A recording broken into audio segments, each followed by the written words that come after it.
Salam jumpa, kembali bersama saya Wayan Widya Artana. Dalam video tutorial kali ini kita akan belajar tentang salah satu perulangan di C++, yaitu perulangan for, di mana perulangan for ini digunakan apabila kita sudah mengetahui jumlah pasti atau jumlah tetap dari perulangan yang akan kita lakukan, dan kita sudah mengetahui batas-batas dari mana perulangan itu akan dilakukan. Eh, Seperti pada perulangan lainnya, jadi di sini saya menggunakan IDE Visual Studio 2010, di mana saya di sini sudah menyiapkan solution, kemudian project, kemudian source file, dan dengan nama modul yang saya gunakan, juga tugas yang saya gunakan. Jadi di sini saya akan buat sebuah komentar dulu untuk identifikasi tugas dan diri saya sebagai pelengkap tugas.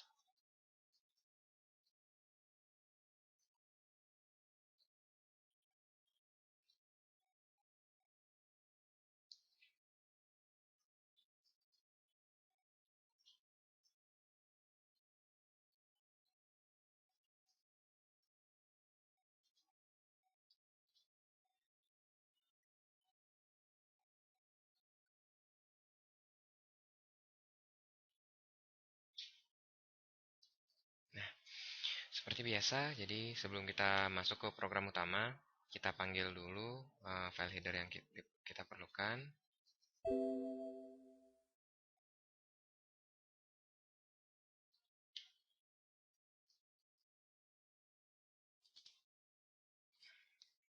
IOStream atau input output stream. Kemudian kita juga menggunakan namespace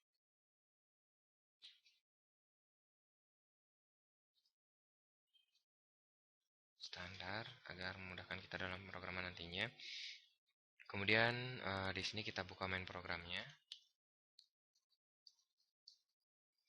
dan berikan dia nilai barikan 0 dan pause sistemnya untuk sementara.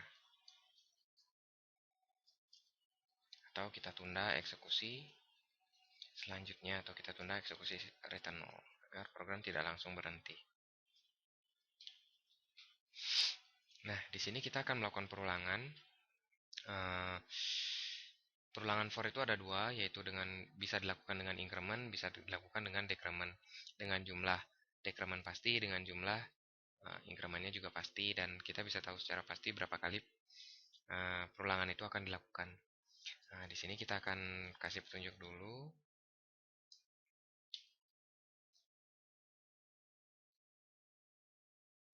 Ini adalah pengulangan menaik atau increment. Nah, kalau kita ingin menggunakan perulangan naik, tentu saja nilai awal harus lebih kecil daripada nilai akhir untuk mengakhiri perulangan. Jadi di sini kita format for-nya seperti ini, for, kemudian statement yang akan dieksekusi dalam for tersebut. Nah, di sini ada ketentuan kita deklarasi C yang kita akan gunakan untuk perulangan, untuk 0 misalnya. Kemudian di sini kita berikan kondisinya apa, C kurang dari sama dengan 10 misalnya, atau kurang dari 10 misalnya. Nah, itu syarat kondisi yang harus dipenuhi. Kemudian di sini apa yang kita lakukan selama increment, maksud saya selama for itu dijalankan. Misalnya kita mau increment C-nya seperti ini. Baru kita cout kan C-nya.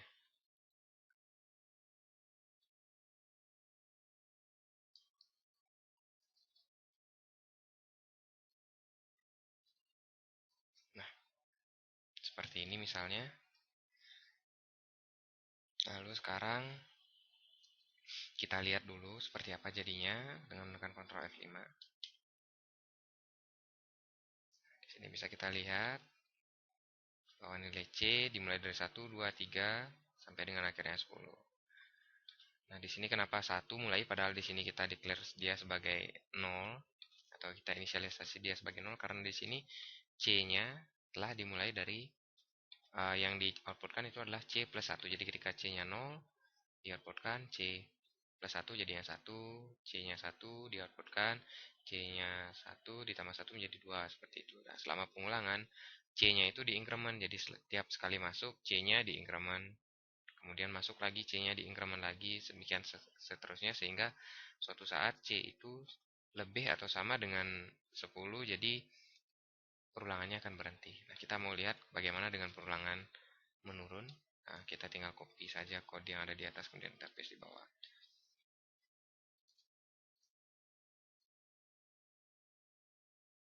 Nah, ini. Jadi, bedanya adalah C-nya itu di decrement atau dikurangi. Kemudian di sini C-nya kita mulai dari awal yang lebih besar, misalnya 10. Di sini kondisinya kita ganti selama C itu lebih besar dari 0. Nah, seperti itu. Kita akan lihat seperti apa jadinya. Di sini kita inline-kan dia 2 kali supaya kita bisa melihat jelas seperti apa jadinya ya. Kita taruh di sini saja.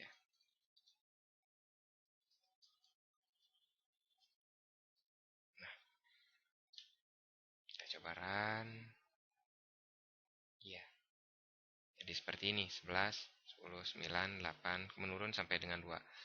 Kenapa 11? Karena di sini dimulai dari 10 C-nya, kemudian di sini ditambah lagi 1, maka dia dimulai dengan 11. Kita hilangkan tambah satunya, kemudian kita coba run lagi. Maka hasilnya dari 10 menurun. Seperti itulah penggunaan for pada C++. Semoga bisa membantu kawan-kawan yang sedang belajar C++, terutama perulangan for. Saya Wayan Widya Artane, salam dari saya ITB TKJMD Batch 7, Together We Can.